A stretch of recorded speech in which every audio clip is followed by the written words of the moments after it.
C'est un théâtre de poche, où se jouent en silence les petites peines comme les grandes souffrances. La salle d'attente, un spectacle permanent pour le docteur Laplante, surtout l'hiver lorsque son cabinet ne désemplit pas. Bonjour, c'est à nous, c'est Julie. Bonjour. Bonjour. Au revoir. Allez-y. Voilà. Voilà un médecin comme on les aime. Je t'écrase pas le bras, t'inquiète. Non, normal. T'as malade?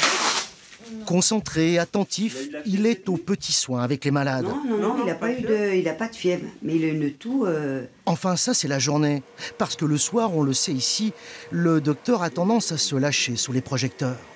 Un tiers payant pour les mendiants, les génériques qui nous niquent, le médiator qui nous fout la mort, le lévothyrox à coup de viandox, hein, les chirurgiens des bons à rien, les hôpitaux des zéros, et puis la sécu qui nous le met dans le cul. Et puis quoi encore? Vous me décevez. Et vous aussi, vous me décevez. Ce que j'avais donné pour son nez et tout ça, tu lui donnes ça en plus. Un généraliste qui opère la nuit au rayon comédie, les patients ont dû s'y faire. C'est bien de le voir aussi dans un autre contexte. Hein. On a tous, je veux dire, nous aussi, nos passions. Et non, moi, j'apprécie beaucoup. Il sait mettre les enfants à l'aise, faire de l'humour, ça, c'est très important. Qu'est-ce qui vous amène? Plutôt non, hein. Qu'est-ce qui vous ramène? Parce que sans vouloir vous fâcher, j'ai quand même parfois l'impression que vous campez ici. Hein. Allez planter votre tente dans ma salle d'attente. Hein. Monsieur Desclébou. Docteur. Encore malade? Mais pas malade, mais c'est mon genou qui m'ennuie toujours. Ah ben voilà, ben je vais opérer direct. Vas-y, moi. Est-ce qu'on peut rire de tout? Non, sans doute qu'on peut pas rire de tout. Il y a des situations en consultation où, franchement, on n'a pas envie de rire, c'est clair. Mais quand même, on s'aperçoit que dans, allez, on va dire 85 à 90% des cas, on peut arriver à tirer le petit effet bénéfice, le petit point de rigolade ou d'humour qui va détendre le patient. Dans ces petites communes jurassiennes, les spectacles du docteur, on commence à bien les connaître. À chaque représentation, on le voit s'afficher sur les vitrines des magasins. Ah, ça fait peut-être évoluer la démarche, voir différemment la médecine, les maladies peut-être. C'est vrai que c'est pas mal aussi, ouais. Voir dans un autre contexte en fait, que toujours dans les salles dans leur cabinet. C'est vrai que c'est bien, c'est bien. C'est bête, j'ai enlevé le mien, j'en avais. Le docteur Laplante s'inspire un peu de son quotidien, mais dans son spectacle, il raconte surtout quelques épisodes fameux de l'histoire de la médecine, à sa manière. C'est là qu'on va opérer le roi. Faut pas dévoiler avant. Regarde, il va être là, moi je suis face, le roi est donc censé être allongé et j'opère sa fistule en direct. Donc c'est pédagogique en fait. C'est pédagogique. C'est pédagogique.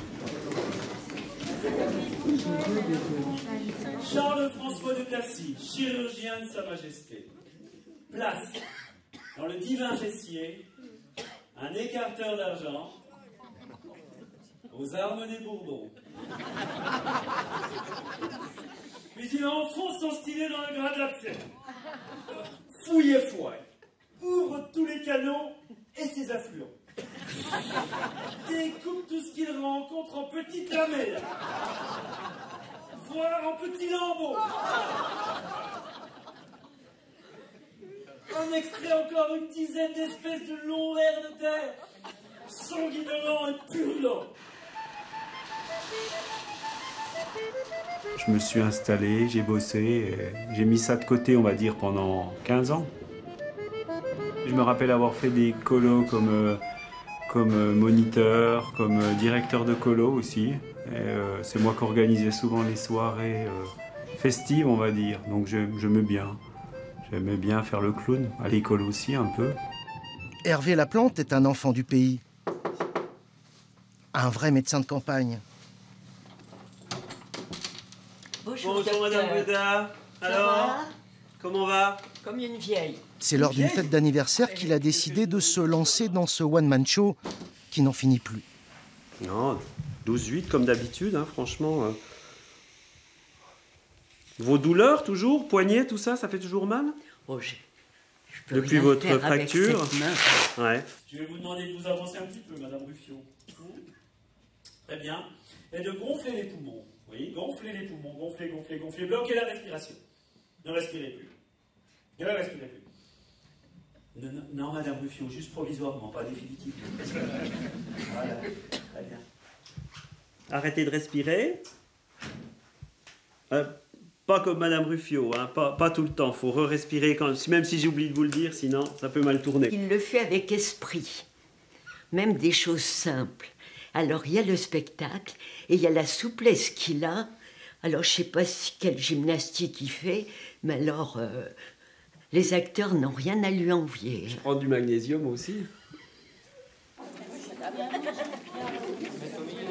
Mais si le docteur monte sur les planches, c'est aussi parce qu'il en a besoin. Lui qui passe ses journées à soigner le mal-être des autres avait tendance à s'oublier. Est-ce que la scène, c'est une sorte de thérapie oui, d'anti-stress? Clairement. Et j'arrivais en 2006-2007, on ne peut pas dire au bout, mais il y avait une activité folle. On bossait énormément. J'étais, on va le dire, nous on n'a pas le droit de l'employer, ce nom-là pour nous, mais on a beaucoup de médecins qui sont burn-outés. Moi, je faisais que ça du matin au soir. Le fait d'avoir autre chose dans la semaine qui faisait, ça m'a vraiment reboosté. À 58 ans, le praticien rêve-t-il de lâcher enfin le stéthoscope pour le stand-up? Eh bien, pas vraiment. D'ailleurs, à la fin du spectacle, c'est le comédien qui le dit. Il a toujours rêvé d'être médecin.